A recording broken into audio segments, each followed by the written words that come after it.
এই আজি একদম ৰাতিপুৱা মানে এয়া গীৰ্জাৰ পৰা আহি একদম ধুনীয়াকৈ ভেদাইলতা এগাল লাগি আছিলে। ভেটাই কোনদিনাখনৰ পৰাই কৈ আছিলে বোলে ভেদাইলতা আৰু মাছ খাম। বাপেকে ক'লে যে দেওবাৰে মই গ'লে লৈ যাম বোলে। সেইকাৰণে আৰু দেওবাৰে আহিলে আৰু এই ধুনীয়াকৈ মই ভেদাইলতা ছিঙি আছোঁ। বাপেকে বজাৰৰ পৰা একদম মাছকেইটা ধুনীয়াকৈ বাছি লৈ আহিছে আৰু মই কাট কুট কৰিম আৰু বনাম আৰু তাকে আপোনালোকক দেখালৈ ধুনীয়াকৈ হৈছে আমাৰ ইয়াত ভেদাইলতা।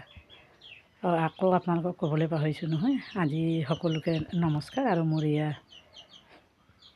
ভিডিঅ'লৈ আপোনালোকক স্বাগতম জনাইছোঁ। ভিডিঅ' চাই ভাল পালে লাইক এটা আৰু ছাবস্ক্ৰাইব কৰি দিব। তাকে আপোনালোকক এয়া দেখাইছোঁ নৰসিংহ, ভেদাইলতা আৰু নৰসিংহ কোমলীয়া কোমলীয়া হৈ আছে যে নৰসিংহ অলপো ছিঙি ল'লোঁ। অৱশ্যে কেইবাজোপাও আছে মোৰ ঘৰত নৰসিংহ। খাই প্ৰায়ে মই যিকোনো চব্জিত দি খাই ভাল পাওঁ। আপোনালোকে ভাল পায়নে বাৰু? মই কিন্তু বিৰাট ভাল পাওঁ, বহুত ভাল লাগে খাই মানে। সেইকাৰণে নৰসিংহ, ভেদাইলতা, তাৰপিছতে বাপেকে ধনিয়া অলপ আনিছিলে বজাৰৰ পৰা, মিলাই গোটেইখিনি আৰু ধুনীয়াকৈ মই বোলো আজি চব্জি ধুনীয়াকৈ বনাম আৰু তাৰপিছতে এয়া মাছখিনি অলপ ফ্ৰাই কৰি ল'লোঁ। জুইতে ফ্ৰাই কৰিলোঁ, বাহিৰত এই পানী বহাইছিলোঁ, ভাত বহাইছিলোঁ, জুই জ্বলি আছিলোঁ, মই বোলো ফ্ৰাই কৰি ল'ম। তাৰপিছত ধুনীয়াকৈ ফ্ৰাই কৰা হ'ল। তাৰপিছতে এই ভেদাইলতাখিনি চব কাট কুট কৰি ধুনীয়াকৈ ধুলোঁ আৰু কাট কুট কৰি এয়া ধুনীয়াকৈ বোলো মিক্সিতে মাৰি লওঁ। তাৰপিছতে আৰু টাইমো পাৰ হৈ গৈছে খাবলৈ। ৰাতিপুৱা দেওবাৰ দিনটো অকণমান খানা খোৱা দেৰিয়ে হয়, দুপৰীয়া খানাটো। বেটাই ভাত খাম কৰিয়ে আছে, মই বোলো অকণমান দেৰি আলু বইল কৰা হৈ গ'ল। তাৰপিছতে এইখিনি আৰু পিচিলে আৰু ভাজিলে হ'বই আৰু দিয়ক। তাৰপিছত এয়া মিক্সিত মাৰিলোঁ ধুনীয়াকৈ। তাৰপিছত মিক্সিৰ পৰা উলিয়াই ধুনীয়াকৈ চেকি ল'লোঁ। তাৰপিছতে এয়া চব্জি বনোৱা একদম প্ৰস্তুতি ৰেডি। ভজাখিনি নেদেখালোঁ আৰু এয়া ভাজি পেলানি আলু দিলোঁ।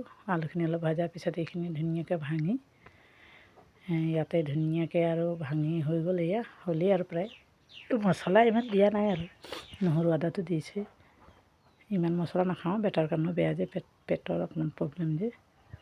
তাৰপিছতে ধুনীয়াকৈ মই বোলো হ'লেই আৰু বেটাই হাত ধুই বহিলেই, মই বোলো হ'ব আৰু তাৰপিছত এয়া হ'ল ধুনীয়াকৈ বেটাকে প্ৰথম পাৰি দিছোঁ। মই বোলো খাইছোঁ আৰু কেনেকৈ লাগিছে।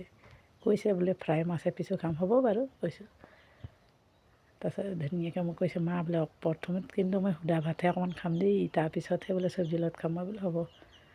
একদম খাবলৈ পাই বাপেকে কৈছে দেখিছে মোক ফাৰ্ষ্ট দিছে বোলে।